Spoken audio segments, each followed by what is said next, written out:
Hello friends, welcome to Mishra ji technical. दोस्तों, monthly current affair की series को आगे बढ़ाते हुए आज की इस वीडियो में हम लोग बात करने वाले हैं अगस्त 2020 के पूरे डिटेल करंट अफेयर के अगले पार्ट की। पार्ट 1 मैंने ऑलरेडी अपलोड कर दिया है दोस्तों। पार्ट 2 है ये। अगर आपने पार्ट 1 नहीं देखा है तो आप लोग यहाँ पर क्लिक करके पार्ट 1 देख लीजिए, उसके बाद इसको कंटिन्यू करेंगे तो ज़्यादा अच्छे से समझ में आएगा। इसमें दोस्तों बहुत ही इंपॉर्टेंट क्वेश्चंस को इंक्लूड किया गया है। उन सभी क्वेश्चंस को लिया गया है जहां से सबसे ज़्यादा चांसेस होते हैं एग्जाम्स में क्वेश्चंस पुटअप होने के, तो आप लोग रिवीजन बहुत ही अच्छे से कर पाएंगे। तो चलिए वीडियो को शुरू करते हैं दोस्तों। वीडियो को लाइक और शेयर कर दीजिए। चैनल पर अगर नए आए हो तो सब्सक्राइब कर लेना। तो हम लोग दोस्तों क्वेश्चन नंबर 51 से कंटिन्यू करेंगे, क्योंकि पार्ट 1 में हम लोगों ने 50 क्वेश्चंस को देख लिया है, समझ लिया है। तो 51 क्वेश्चन है दोस्तों, किस राज्य सरकार ने कर्म साथी प्रकल्प योजना शुरू की? तो कर्म साथी प्रकल्प योजना दोस्तों पश्चिम बंगाल राज्य सरकार ने शुरू की है। अब इसके तहत 1 लाख बेरोजगार युवाओं को आत्मनिर्भर बनाने के लिए उन्हें नरम ऋण या सब्सिडी प्रदान की जाएगी। किसके द्वारा? पश्चिम बंगाल सरकार के द्वारा। क्लियर है? नेक्स्ट बात करते हैं। अगला, हाल ही में असम सरकार ने वित्तीय सहायता प्रदान करने के लिए कौन सी योजना शुरू की? तो दोस्तों असम राज्य सरकार ने अरुणोदय योजना शुरू की है। कौन सी? अरुणोदय योजना। ये बहुत ही इंपॉर्टेंट है। अरुणोदय योजना असम सरकार ने शुरू की है। लगभग 17 लाख परिवारों को इसके थ्रू फाइनेंशियली हेल्प की जाएगी, वित्तीय सहायता की जाएगी। ठीक है। अब इसके तहत जो पात्र परिवार होंगे, यानी जो लाभार्थी होंगे, उनको आवश्यक खाद्य पदार्थों को खरीदने के लिए प्रति माह 830 रुपये, कितना? 830 रुपये प्रति माह दिए जाएंगे। क्लियर? नेक्स्ट बात करते हैं। अच्छा दोस्तों, ये असम राज्य सरकार की अभी तक की सबसे बड़ी ऐसी स्कीम है जो डायरेक्ट लाभ देती है। अगला, फोर्ब्स मैगजीन द्वारा जारी वर्ष 2020 के सबसे महंगे एक्टर्स की लिस्ट में शीर्ष पर कौन है? तो वो हैं दोस्तों ड्वेन जॉनसन। इन्हें द रॉक के नाम से भी हम लोग जानते हैं। ठीक है, द रॉक। तो ये सबसे ज़्यादा कमाई करने वाले या सबसे महंगे एक्टर्स की लिस्ट में टॉप पर हैं। फोर्ब्स मैगजीन ने ये लिस्ट जारी की है। अच्छा दोस्तों, इसमें भारत के अक्षय कुमार भी हैं इस लिस्ट में। टॉप 10 में इकलौते हैं इंडियंस जो इसमें जगह बनाए हैं। अक्षय कुमार को 6वीं पोजीशन मिली है, 6वें स्थान पर हैं। ठीक है, पिछली साल 4थे पर थे, इस बार 6ठे पर हैं। अगला, हाल ही में किस देश ने एरो 2 नामक बैलिस्टिक इंटरसेप्टर मिसाइल का सफलतम परीक्षण किया? दोस्तों इजराइल ने एरो 2 नामक बैलिस्टिक इंटरसेप्टर मिसाइल का सफलतम परीक्षण किया है। ये भूमध्य सागर के ऊपर किया गया है। इजराइल दोस्तों डेली करंट अफेयर में मैं आपको बहुत बार दिखा चुका हूँ कहाँ पर है ये। ठीक है, तो इसने एरो 2 नाम का एक बैलिस्टिक इंटरसेप्टर मिसाइल का परीक्षण किया। इसका क्या मतलब होता है? इसका मतलब ये होता है दोस्तों, ये जो एरो 2 होगा इसका, ये एक मल्टी लेयर डिफेंस सिस्टम का काम करेगा। इससे होगा ये कि जब भी कोई इजराइल के वायुमंडल में, उसके एटमॉस्फेयर में कोई बाहर से अटैक करेगा तो वहाँ पर ये उससे बचाव करेगा इजराइल की। ठीक है, तो यही है इंटरसेप्टर मिसाइल। अगला, हाल ही में गोवा के किस उत्पाद को जीआई टैग दिया गया? तो गोवा के दोस्तों मीठे खाजे को, हरमल मिर्च को और मिंदौली केले को, इन तीनों को अभी हाल ही में जीआई टैग दिया गया है। जीआई यानी होता है जियोग्राफिकल इंडिकेशन टैग। जब किसी प्रोडक्ट की वजह से वो पूरा का पूरा एरिया पहचाना जाने लगता है तो उसको और पहचान देने के लिए, उसको ग्लोबली प्रमोट करने के लिए, उसका रेट फिक्स करने के लिए, साथ ही साथ उसको एक नई पहचान देने के लिए दोस्तों जीआई टैग दिया जाता है। और ये जीआई टैग भारत सरकार के द्वारा दिया जाता है। तो गोवा के खाजे, हरमल मिल्क और मिंदौली केला, इन सबको दिया गया अभी हाल ही में जीआई टैग। अभी आपको याद हो कुछ दिन पहले ही दोस्तों कोला चिली को दिया गया था। कोला चिली या खोला चिली, ये भी गोवा का ही प्रोडक्ट था, इसको दिया गया था जीआई टैग। ठीक है, जीआई टैग पर मैं ऑलरेडी 2-3 वीडियो आपको दे चुका हूँ। एमजेटी ऐप ओपन करके उसमें वॉइस सर्च कीजिएगा, जीआई टैग आपको मिल जाएगी वीडियो। अगला, लाल किले पर सबसे ज़्यादा बार तिरंगा फहराने वाले पहले गैर कांग्रेसी प्रधानमंत्री कौन हैं? तो वो बन गए हैं दोस्तों नरेंद्र मोदी जी। ये लगातार 7 वर्ष तक प्रधानमंत्री रहे, तो लगातार 7 बार ये तिरंगा दोस्तों, तिरंगे का ध्वजारोहण किए। कहाँ पर? लाल किले पर। ठीक है, अब देखिए ये बनने वाले पहले गैर कांग्रेसी बने। गैर कांग्रेसी का क्या मतलब हुआ? अब तक सबसे ज़्यादा बार जो फहराए हैं तिरंगा, यानी सबसे ज़्यादा समय तक कार्यकाल रहा है वो कांग्रेस सरकार का रहा है।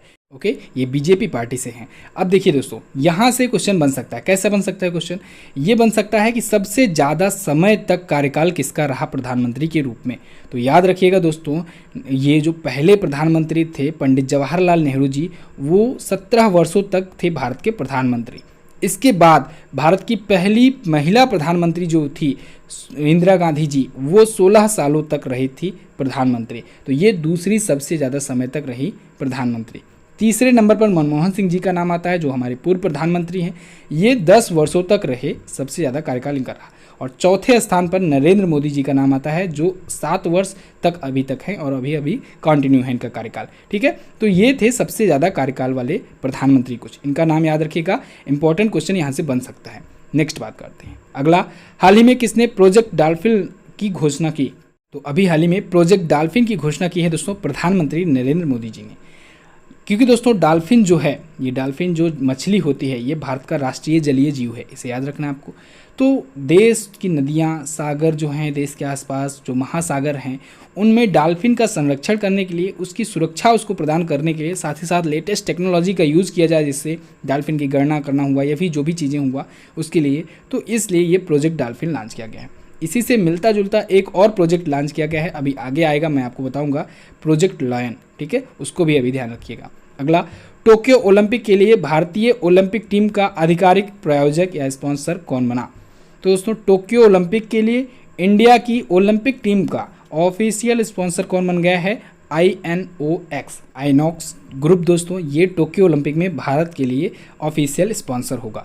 टोक्यो ओलंपिक कब होना है? ये दोस्तों होना है 2021 में, लेकिन कहेंगे इसको हम लोग टोक्यो ओलंपिक 2020। यानी जैसे कि आपको बताया, कोविड-19 की वजह से 1 वर्ष के लिए ये टाला गया, लेकिन नाम इसका सेम है। नाम इसका हम लोग टोक्यो ओलंपिक 2020 ही कहेंगे, जापान में होगा ये।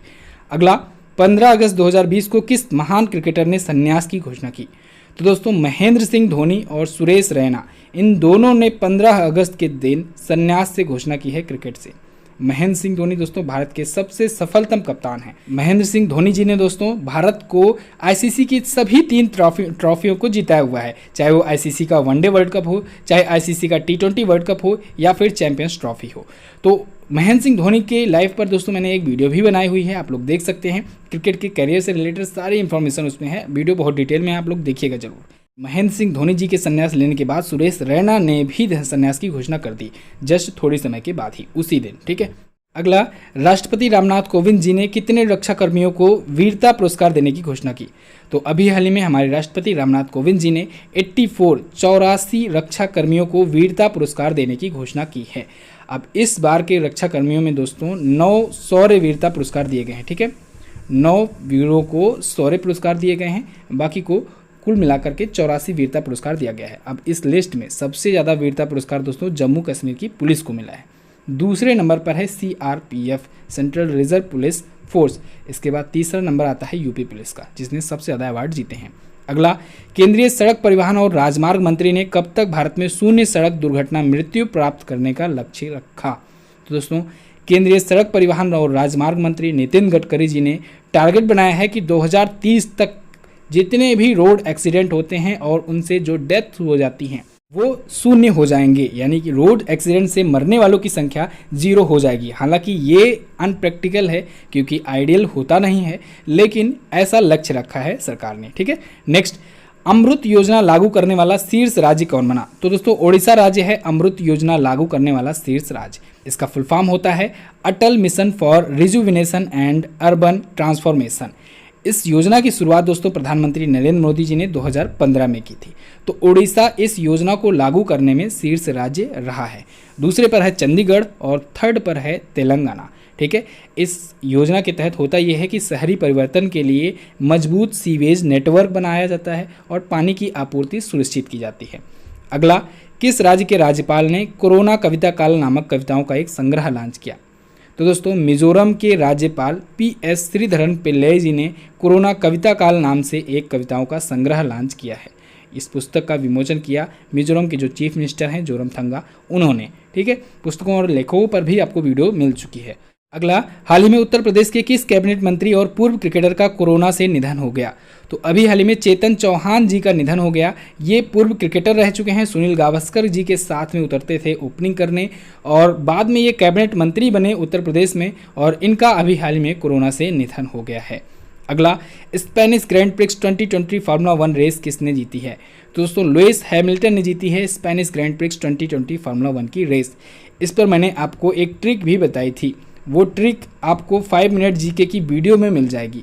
ये वीडियो आपको यहाँ पर मिल जाएगी। अभी अपलोड एक्चुअली में नहीं हुआ है, लेकिन जैसे ही मैं अपलोड कर दूंगा आपको यहाँ पर मिल जाएगी ये वीडियो, ठीक है। लुइस हैमिल्टन से रिलेटेड जो भी ट्रॉफियाँ जीती गई, क्योंकि अभी तक दोस्तों टोटल 9 रेसेज हो गए हैं फार्मूला 1 रेस की इस सीजन में, और 9 में से 6 जीते हैं लुइस हैमिल्टन ने। तो इसकी ट्रिक मैं बनाकर रखिए आपको दे दूंगा 5 मिनट जीके में। अगला, मेघालय का नया राज्यपाल किसे बनाया गया? तो मेघालय के नए राज्यपाल बने दोस्तों सत्यपाल मलिक जी। तथागत राय अपने पद से रिटायरमेंट लिए, सत्यपाल मलिक जी अब मेघालय के नए राज्यपाल बनाए गए। ये इससे पहले थे गोवा के, ठीक है।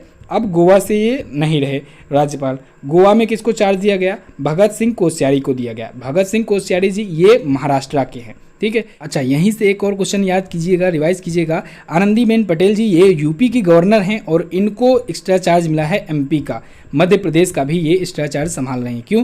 क्योंकि मध्य प्रदेश के जो गवर्नर थे लालजी टंडन जी, उनका देहांत हो गया है, ठीक है। नेक्स्ट, आईपीएल 2020 के लिए टाइटल स्पॉन्सरशिप राइट किसने हासिल किए?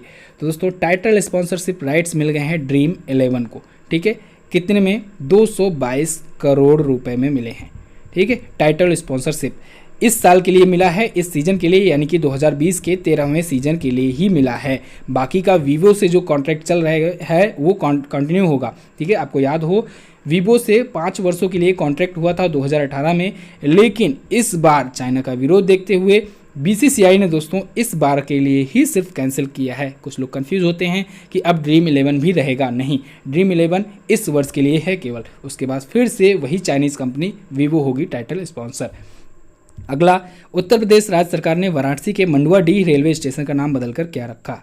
तो दोस्तों इसका नाम अब चेंज होकर हो गया है बनारस, ठीक है। मंडुआडीह रेलवे स्टेशन ये वाराणसी सिटी में है उत्तर प्रदेश के, और अब इसका नाम होगा नया बनारस रेलवे स्टेशन। अगला, हाल ही में भारत के किस चुनाव आयुक्त ने इस्तीफा दे दिया? तो दोस्तों अभी हाल ही में अशोक लवासा जी ने इस्तीफा दे दिया है।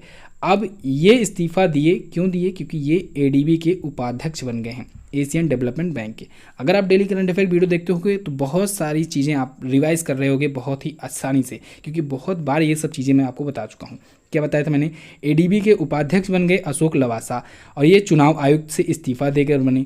चुनाव आयुक्त अब कौन बनाए गए? चुनाव आयुक्त अब इनकी जगह पर राजीव कुमार आ गए, ठीक है, राजीव कुमार। तो वर्तमान में चुनाव आयुक्त में अगर बात की जाए तो मुख्य चुनाव आयुक्त हैं दोस्तों सुनील अरोड़ा जी, और उनकी सहायता के लिए जो 2 चुनाव आयुक्त हैं वो उनमें से एक हैं राजीव कुमार और दूसरे हैं सुशील चंद्रा।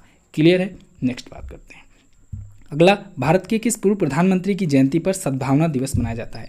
तो राजीव गांधी जी की जयंती पर सद्भावना दिवस मनाया जाता है। अच्छा, ये दोस्तों भारत के सबसे युवा प्रधानमंत्री थे, 40 वर्षों में ये प्रधानमंत्री का पद ग्रहण किए थे, और ये भारत के सबसे युवा प्रधानमंत्री हैं। अगला, केंद्र सरकार ने सरकारी नौकरियों के लिए सिर्फ एक परीक्षा देने के लिए किसका गठन किया? तो केंद्र सरकार ने दोस्तों राष्ट्रीय भर्ती एजेंसी का गठन किया है। किसके लिए? सरकारी नौकरियों के लिए। अब ध्यान दीजिएगा, यहाँ पर लोग होते हैं कन्फ्यूज। गठन किया राष्ट्रीय भर्ती एजेंसी का। अब इसके तहत सीईटी एग्ज़ाम कराए जाएंगे, यानी सामान्य पात्रता परीक्षा, कॉमन एलिजिबिलिटी टेस्ट कराए जाएंगे। तो ये टेस्ट का नाम है सीईटी, लेकिन गठन किसका हुआ है? राष्ट्रीय भर्ती एजेंसी का। तो इस एजेंसी के द्वारा ये एग्ज़ाम कराए जाएंगे। इतना क्लियर होना चाहिए, कन्फ्यूज़न आपको नहीं रखना है। चलिए अब इसके बारे में जान लेते हैं। सीईटी होता क्या है? सीईटी दोस्तों इसके तहत होगा ये कि ये जो एसएससी का एग्ज़ाम होता है, एसएससी का एग्ज़ाम हो गया, रेलवे का एग्ज़ाम हो गया, आरआरबी का, और बैंक का एग्ज़ाम हो गया, तो इसके जो प्री टेस्ट होते हैं, वो प्री एग्ज़ाम जो बेसिक टेस्ट होते हैं वो सभी के लिए एक समान होंगे, ठीक है। हर 6 महीने पर एक बार एग्ज़ाम होगा सीईटी का, और अगर एक बार कोई इसको पास करता है या एग्ज़ाम देता है तो उसका जो रिजल्ट होगा वो 3 वर्षों के लिए वैलिड होगा, ठीक है। और इसी के बेसिस पर जो भी वैकेंसियाँ होंगी वो अपना मेंस का एग्ज़ाम निकाल करके उसी के हिसाब से सिलेक्शन करवाएंगे, ठीक है। यानी कि अगर आप सीईटी एग्ज़ाम एक बार दे लेते हो, बहुत ही आसानी समझिएगा, सीईटी एग्ज़ाम अगर आप लोग एक बार दिए हो तो बाकी जो वैकेंसीज आएंगी उनमें सिर्फ आपको मेंस ही देना होगा, ओके। नेक्स्ट, हाल ही में किस राज्य सरकार ने इंदिरा रसोई योजना शुरू की? तो इंदिरा रसोई योजना शुरू की है दोस्तों अभी हाल ही में राजस्थान सरकार ने। इसके तहत दोस्तों बहुत ही किफ़ायती दर पर गरीबों को भोजन कराया जाता है। जैसे 8 रुपये में एक वक्त का खाना। तो राजस्थान सरकार ने इसे शुरू किया है, बहुत बड़ी योजना है राजस्थान की। अगला, राजीव गांधी खेल रत्न पुरस्कार 2020 कितने व्यक्तियों को दिया जाएगा या कितने खिलाड़ियों को दिया जाएगा? तो राजीव गांधी खेल रत्न दोस्तों इतिहास में पहली बार ऐसा है जब 5 खिलाड़ियों को दिया जा रहा है एक साथ, ठीक है, एक ही वर्ष।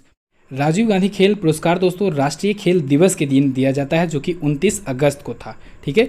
29 अगस्त को राष्ट्रीय खेल दिवस के दिन दिया जाता है। राष्ट्रीय खेल दिवस क्यों मनाया जाता है? मेजर ध्यानचंद जी की जयंती पर। बात करते हैं किनको किनको मिला। तो दोस्तों रोहित शर्मा जी को मिला है, जो कि हैं cricketer, Indian cricketer. Vinesh Phogat को मिला है, जो कि हैं रेसलर, विमेन रेसलर भारत की। रानी रामपाल जी को मिला है, जो कि महिला हॉकी टीम की कैप्टन हैं। मनिका बत्रा को मिला है, जो कि वीमेन टेबल टेनिस प्लेयर हैं। मरियप्पन थंगावेलु को मिला है, जो कि पैरा एथलीट हैं, ठीक है। तो इन 5 को मिला है राजीव गांधी खेल रत्न पुरस्कार। इसकी शुरुआत दोस्तों हुई थी 1991-92 से, और पहला राजीव गांधी खेल रत्न पुरस्कार मिला दोस्तों विश्वनाथन आनंद जी को। राष्ट्रीय खेल पुरस्कार पर मैंने आपको वीडियो दी हुई है, फुल डिटेल वीडियो है, आप लोग देखिएगा जरूर, प्रैक्टिस सेट भी है उसमें। नेक्स्ट, भारत के नए चुनाव आयुक्त कौन बनाए गए? अभी मैंने आपको पीछे बताया, राजीव कुमार जी को बनाया गया भारत का नया चुनाव आयुक्त। अशोक लवासा जी की ये जगह लिए हैं। अशोक लवासा जी एडीबी के उपाध्यक्ष बन गए हैं, ठीक है। चुनाव आयोग आ ही गया, इसके बारे में थोड़ा सा और जान लेते हैं। अनुच्छेद 324 में दोस्तों कहा गया है कि भारत का चुनाव आयोग एक स्वायत्त संस्था होगी, यानी इस पर किसी भी पुलिस, सरकार वगैरह का दबाव नहीं होगा। इसके साथ ही इसके लिए एक चुनाव आयुक्त, मुख्य चुनाव आयुक्त होता है भारत का, जो कि हैं सुनील अरोड़ा जी, और उनकी सहायता के लिए 2 चुनाव आयुक्त होते हैं, जिनमें से एक हैं राजीव कुमार, दूसरे हैं सुशील चंद्रा। नेक्स्ट बात करते हैं। अगला दोस्तों, वीडियो अगर पसंद आया करे तो बिना कहे आप लोग लाइक और शेयर कर दिया करो, चैनल पर भी सब्सक्राइब कर दो, सब्सक्राइब नहीं कर रहे हो आजकल आप लोग। चलिए नेक्स्ट बात करते हैं। हाल ही में चेतन भगत ने अपनी कौन सी पुस्तक लॉन्च करने की घोषणा की? तो चेतन भगत जी ने, जो कि जाने माने एक राइटर हैं दोस्तों, इन्होंने वन अरेंज्ड मर्डर नाम से अपनी अगली पुस्तक लॉन्च करने की घोषणा की है। पुस्तकों और लेखकों पर भी वीडियो आपको मिल चुकी है। अगला, हाल ही में किस देश ने काले सागर में प्राकृतिक गैस रिजर्व की खोज की? तो तुर्की ने दोस्तों अपने आसपास, जो उनके पास में है काला सागर, वहाँ पर प्राकृतिक गैस रिजर्व भंडारण की खोज की है। ये बहुत बड़ा मात्रा में है, इनमें दोस्तों 3 बिलियन मीट्रिक टन से ज़्यादा इसमें गैस है, प्राकृतिक गैस है, नेचुरल गैस पाए जाने की संभावना है। तो ये बहुत बड़ी मात्रा में गैस है जिसकी खोज की है तुर्की ने, ठीक है। तुर्की की राजधानी होती है अंकारा। यहाँ के प्रेसिडेंट हैं रेकप तैयब। मुद्रा होती है तुर्किश लीरा। अगला, हाल ही में किस देश में वेस्ट नाइल वायरस के कारण पहली मौत दर्ज की गई? वेस्ट नाइल वायरस के कारण दोस्तों स्पेन में पहली मौत की खबर आई है। वेस्ट नाइल वायरस जो है दोस्तों, ये मच्छरों द्वारा फैलने वाला एक वायरस है, ठीक है। एक आरएनए वायरस है का वेस्ट नाइल बुखार हो जाता है इसके काटने से। तो अभी हाल ही में स्पेन में इसके मौत के कारण दर्ज की गई है, ठीक है। अच्छा ध्यान रखिएगा दोस्तों, वायरस से रिलेटेड क्वेश्चन अब बहुत आएंगे एग्जाम में, क्योंकि वायरस ने एक कोहराम मचा रखा है दुनिया में। तो थोड़ा कुछ वायरस हम रिवाइज करा देते हैं। अभी एक वायरस सामने आया था, हंता वायरस, वो चूहों में पाया जाने वाला वायरस है, ठीक है। इसके बाद एक वायरस का नाम आया G4 वायरस, ठीक है, ये सुअर में पाया जाता है। ये अभी चाइना में इसका एक किस्सा सामने आया था। इसके साथ ही G4 वायरस के बाद कोरोना वायरस है, इसको तो आप लोग सभी लोग जानते हैं, ये चमगादड़ में पाया जाने वाला वायरस है। तो कौन सा वायरस कहाँ पर पाया जाता है, किस जीव के अंदर पाया जाता है, ये भी आपको पता होना चाहिए। अब यहाँ से क्वेश्चन बन सकते हैं। अगला, प्राइवेट सेक्टर द्वारा निर्मित भारत की पहली किस मिसाइल का पोखरण परीक्षण हुआ? तो अभी हाल ही में पिनाका मिसाइल, जो कि प्राइवेट सेक्टर द्वारा निर्मित की गई है, इसका अभी हाल ही में पोखरण में परीक्षण हुआ। पोखरण है राजस्थान में, ठीक है, यहीं पर परमाणु परीक्षण हुआ था, आपको याद होगा भारत का, ठीक है। पिनाका मिसाइल जो है ये गाइडेड मिसाइल बना दी गई है। पिनाका मिसाइल का नाम आप पहले भी सुन चुके हैं।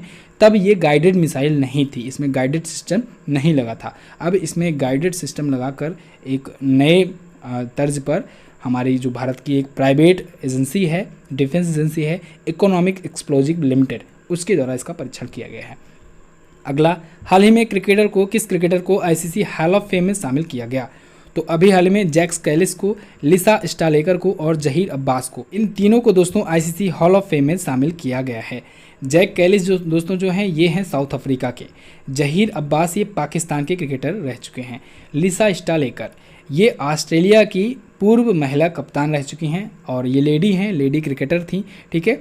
और ओवरऑल 7वीं महिला क्रिकेटर बनी हैं और 5वीं ऑस्ट्रेलियाई महिला क्रिकेटर बनी हैं आईसीसी हॉल ऑफ फेम में शामिल होने वाली। अगला, हाल ही में किसने गैस्ट्रिक कैंसर नाम से बुक लिखी? तो अभी हाल में डॉक्टर अशोक वैद्य जी ने गैस्ट्रिक कैंसर नाम से पुस्तकें लिखी हुई है। दोस्तों कोरोना काल में पुस्तकें बहुत लिखी गई हैं, इस वजह से यहाँ से भी क्वेश्चन बनेंगे।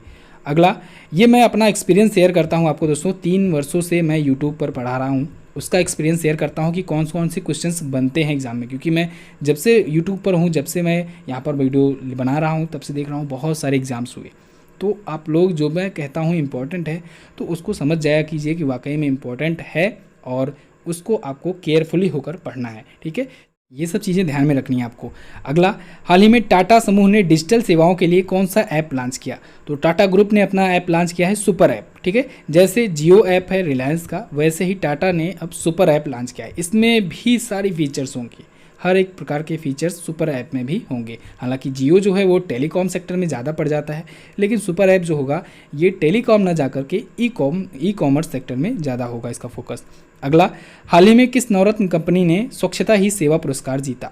तो NLC इंडिया लिमिटेड ने दोस्तों जीता है स्वच्छता ही सेवा पुरस्कार।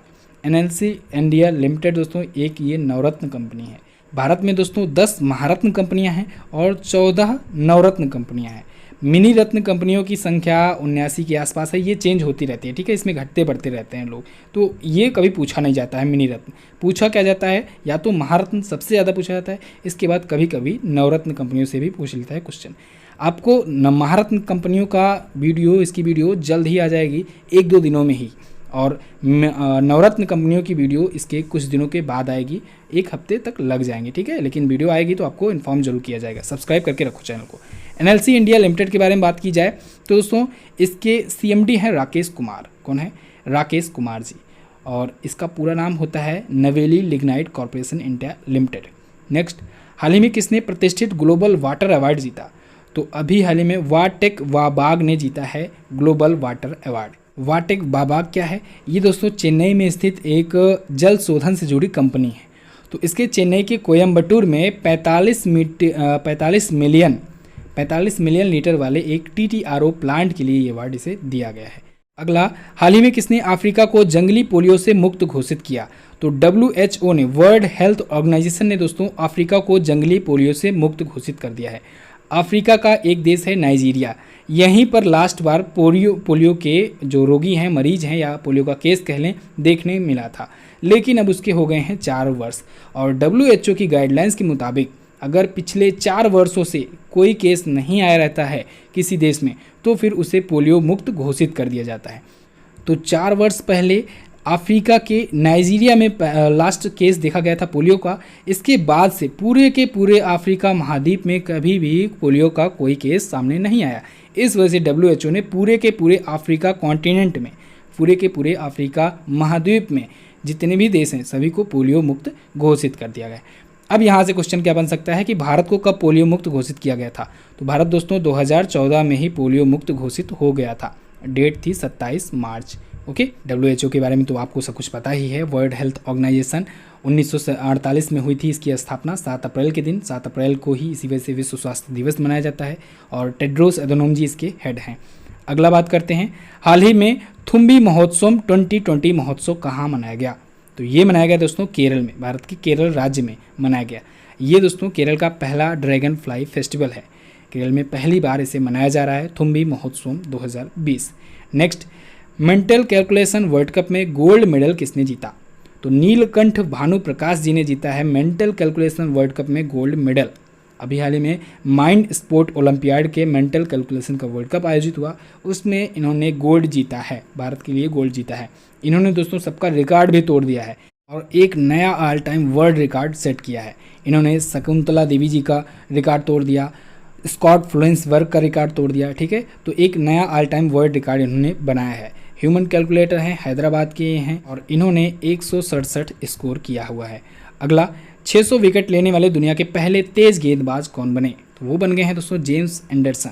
ये इंग्लैंड के ऑलराउंडर क्रिकेटर हैं जेम्स एंडरसन। 600 विकेट लेने वाले दुनिया के पहले तेज गेंदबाज ये बन गए हैं।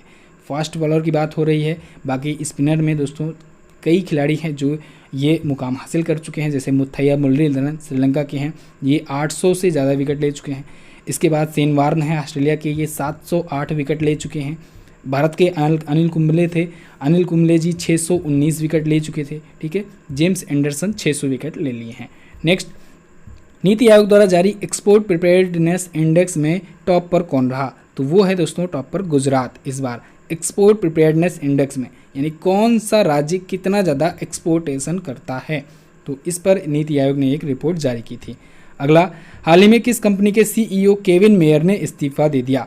तो दोस्तों टिकटॉक के सीईओ थे केविन मेयर, इन्होंने इस्तीफा दे दिया है। टिकटॉक आपको पता होगा भारत में बैन हो चुका है और आयरलैंड में इसने अपना डेटा सेंटर खोला है, अभी आया था क्वेश्चन। क्लियर?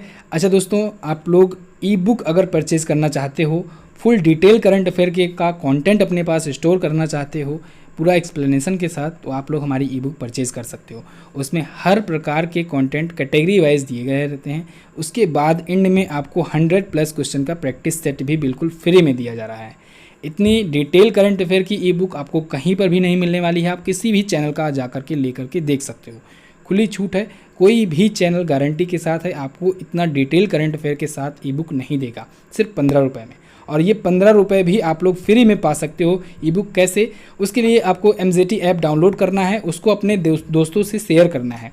अगर आपके रेफरल कोड से आपका कोई फ्रेंड है वो MZT ऐप डाउनलोड करता है, साइनअप करता है, आपका रेफरल कोड डालता है, तो फिर उसको 30 कॉइन मिल जाएंगे, आपको 15 कॉइन मिल जाएंगे और 10 कॉइन बराबर होता है 1 रुपये, यानी 1.5 रुपये आपको मिल जाएंगे। इस प्रकार से 10 लोगों को शेयर करने के बाद आप ई बुक फ्री में पा सकते हो। तो ऐसा भी आप कर सकते हो। चलिए नेक्स्ट बात करते हैं। 29 अगस्त को राष्ट्रीय खेल दिवस किसकी जयंती पर मनाया जाता है? तो अभी मैंने आपको बताया था मेजर ध्यानचंद सिंह जी की जयंती पर मनाया जाता है राष्ट्रीय खेल दिवस, और राष्ट्रीय खेल दिवस के दिन ही राष्ट्रीय खेल पुरस्कार भी दिए जाते हैं। ओके, नेक्स्ट, राष्ट्रीय शिक्षक पुरस्कार 2020 से किसे सम्मानित किया गया? तो दोस्तों सुधा पेनुली जी को राष्ट्रीय शिक्षा पुरस्कार 2020 के लिए सम्मानित किया गया है, ठीक है। 47 टीचर्स की लिस्ट रिकमेंड की गई थी, तो उसके बाद सुधा पेनुली जी को चुना गया और इनको राष्ट्रीय शिक्षक पुरस्कार 2020 दिया गया।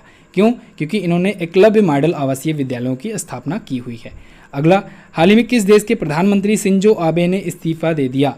तो दोस्तों जापान के प्रधानमंत्री शिंजो आबे ने अब इस्तीफा दे दिया है। स्वास्थ्य के चलते इन्होंने इस्तीफे की घोषणा की। हालांकि अभी खबर आ रही है कि योशिहिदे सुगा ये अगले प्राइम मिनिस्टर बनने वाले हैं जापान के, ठीक है। योशिहिदे सुगा को जापान की सत्तारूढ़ पार्टी जो है उसने अपना अध्यक्ष बना लिया है और आने वाले समय में ये प्रधानमंत्री पद के लिए शपथ भी ग्रहण कर लेंगे। अगला, हाल ही में NCPUL ने कहाँ पर विश्व उर्दू सम्मेलन आयोजित किया? तो नई दिल्ली में विश्व उर्दू सम्मेलन आयोजित हुआ NCPUL के द्वारा। ये क्या है? इसका फुल फॉर्म होता है national council for promotion of Urdu language, ठीक है। नेक्स्ट बात करते हैं। राजीव गांधी खेल रत्न पुरस्कार की पुरस्कार राशि 7.5 लाख रुपए से बढ़ाकर कितना कर दी गई? तो ये भी इंपॉर्टेंट क्वेश्चन है दोस्तों। इस बार के खेल रत्न पुरस्कार से जो भी खेल पुरस्कार थे सभी की पुरस्कार राशि जो है वो बढ़ा दी गई है, प्राइज मनी बढ़ा दी गई है। 7.5 लाख रुपए था राजीव गांधी खेल रत्न की प्राइज, इसको बढ़ा करके 25 लाख कर दिया गया है। ओके, बाकी अवार्ड्स में भी प्राइज मनी बढ़ाई गई है। रिवाइज करते हैं, जैसे कि 5 लाख रुपए पहले मिलता था अर्जुन पुरस्कार विजेताओं को, इसको बढ़ा करके अब 15 लाख कर दिया गया है। इसके साथ ही द्रोणाचार्य में 2 कैटेगरी होती हैं, एक होता है लाइफ टाइम कैटेगरी और एक होता है रेगुलर कैटेगरी। तो लाइफ टाइम के लिए 5 लाख मिलता था और रेगुलर के लिए भी 5 मिलता था। लाइफ टाइम कैटेगरी में 5 लाख को बढ़ा करके 15 लाख कर दिया गया और रेगुलर कैटेगरी में 5 लाख को बढ़ा करके 10 लाख कर दिया गया है। इसके साथ ही ध्यानचंद पुरस्कार में पुरस्कार राशि 5 लाख से बढ़ा करके 10 लाख कर दी गई है। क्लियर है? जैसे कि मैंने आपको बताया, राष्ट्रीय खेल पुरस्कारों पर आपको वीडियो भी दी गई है और एप्लीकेशन में इसकी क्विज भी दी गई है, तो आप लोग MZT ऐप पर इसकी क्विज भी सॉल्व कर सकते हो। अगला है, T20 क्रिकेट में 500 विकेट लेने वाले पहले गेंदबाज कौन बने? तो पहले गेंदबाज दोस्तों बन गए हैं ड्वेन ब्रावो, T20 क्रिकेट में 500 विकेट लेने वाले। इसका कारण ये है कि ड्वेन ब्रावो जो हैं, जो वेस्ट इंडीज़ के गेंदबाज हैं, ये लीग मैचेस बहुत ज़्यादा खेलते हैं, तो इस वजह से ये T20 में अकेले 500 विकेट पूरा कर लिए हैं। अगला, हाल ही में भारत के पूर्व राष्ट्रपति प्रणब मुखर्जी जी का निधन हो गया। ये भारत के कौन से में राष्ट्रपति थे? तो ये भारत के दोस्तों 13वें राष्ट्रपति थे। भारत के पूर्व राष्ट्रपति भारत रत्न प्रणब मुखर्जी जी का अभी हाल ही में निधन हो गया है। भारत के महानतम राजनीतिज्ञों में से एक माना जाता था इन्हें भी। इन्होंने 43 सालों तक राजनीति की, 43 वर्षों तक राजनीतिक इनका कैरियर रहा। इसके बाद ये भारत के प्रेसिडेंट बने। इन बीच इन्होंने 2 बार वित्त मंत्रालय का कार्यभार संभाला वित्त मंत्री बनकर। एक बार ये विदेश मंत्री बने, एक बार रक्षा मंत्री भी बने, ठीक है, और बाद में ये भारत के महामहिम बने, राष्ट्रपति बने। 2008 में इनको पद्म विभूषण और 2019 में भारत रत्न से सम्मानित किया गया। इनका भी अभी हाल ही में निधन हो गया है। नेक्स्ट बात करते हैं। अगला, इजराइल के साथ शांति समझौते पर हस्ताक्षर करने वाला पहला खाड़ी देश कौन बना? तो वो बन गया है यूएई, यूनाइटेड अरब अमीरात। इसने दोस्तों इजराइल के साथ समझौता किया है, शांति समझौता किया है। अब ये शांति समझौता कराने में दोस्तों अमेरिका के प्रेसिडेंट डोनाल्ड ट्रंप का बहुत बड़ा योगदान था, ठीक है। ये समझौता भी हुआ अमेरिका की व्हाइट हाउस में, ठीक है, राष्ट्रपति भवन में जिसका नाम है व्हाइट हाउस, तो वहीं पर ये समझौता हुआ और डोनाल्ड ट्रंप का बड़ा योगदान था। डोनाल्ड ट्रंप मैं नाम क्यों ले रहा हूँ? क्योंकि इसी वजह से दोस्तों डोनाल्ड ट्रंप को अगले वर्ष जो शांति में नोबेल दिया जाएगा, नोबेल प्राइज़ दिया जाएगा शांति के क्षेत्र में, उसके लिए नॉमिनेट किया गया है। ध्यान रखिएगा, नॉमिनेट किया गया है, अभी दिया नहीं गया है। नेक्स्ट बात करते हैं, हाल ही में किस खिलाड़ी को ई बाइक गो का ब्रांड एम्बेसडर बनाया गया? तो दोस्तों हरभजन सिंह जी को ई बाइक गो का नया ब्रांड एम्बेसडर बनाया गया है। अगला, भारतीय रेलवे द्वारा किस राज्य में विश्व का सबसे लंबा पियर ब्रिज बनाया जा रहा है? तो दोस्तों मणिपुर में बनाया जा रहा है विश्व का सबसे लंबा पियर ब्रिज। यहाँ पर लंबा का मतलब आप लोग टालेस्ट समझेंगे, ठीक है। तो दुनिया का सबसे टालेस्ट ये पियर ब्रिज होगा, 141 मीटर ऊंचा होगा। ये कितना? 141 मीटर ऊंचा। अगर ये बनकर तैयार हो जाता है तो फिर 139 मीटर ऊंचा जो अभी तक मोंटेनेग्रा यूरोप के जो माला रेजका पुल है, माला रेजका ब्रिज है, उसका रिकॉर्ड ये तोड़ देगा। नेक्स्ट बात करते हैं, हाल ही में ब्रिटेन ने भारत के लिए कितने मिलियन पाउंड का इनोवेशन चैलेंज फंड लॉन्च किया है? तो ब्रिटेन ने दोस्तों 3 मिलियन पाउंड का भारत के लिए इनोवेशन चैलेंज फंड लॉन्च किया है। नेक्स्ट, हाल ही में किस राज्य सरकार ने पढ़ाई तुहार पारा योजना शुरू की? तो छत्तीसगढ़ राज्य सरकार ने पढ़ाई तुहार पारा योजना शुरू की है। योजनाओं पर भी दोस्तों डिटेल में बताया गया है ई बुक में। तो MZT ई बुक अगर आप परचेज करते हो तो उसमें योजना नाम से एक चैप्टर है जिसमें सभी राज्यों की योजनाएं हैं, उनका क्या उद्देश्य है, किसने लॉन्च किया है, ये सभी डिटेल में लिखा हुआ है। तो बस दोस्तों ये तो थे 2 पार्ट्स के थ्रू 101 करंट अफेयर के क्वेश्चंस जो कि अगस्त मंथ से थे, अगस्त 2020 से। आई होप आप लोगों ने काफ़ी कुछ सीखा होगा। वीडियो आपको काफ़ी पसंद आई होगी। वीडियो पसंद आई है तो आप लोग लाइक भी करोगे, शेयर भी करोगे।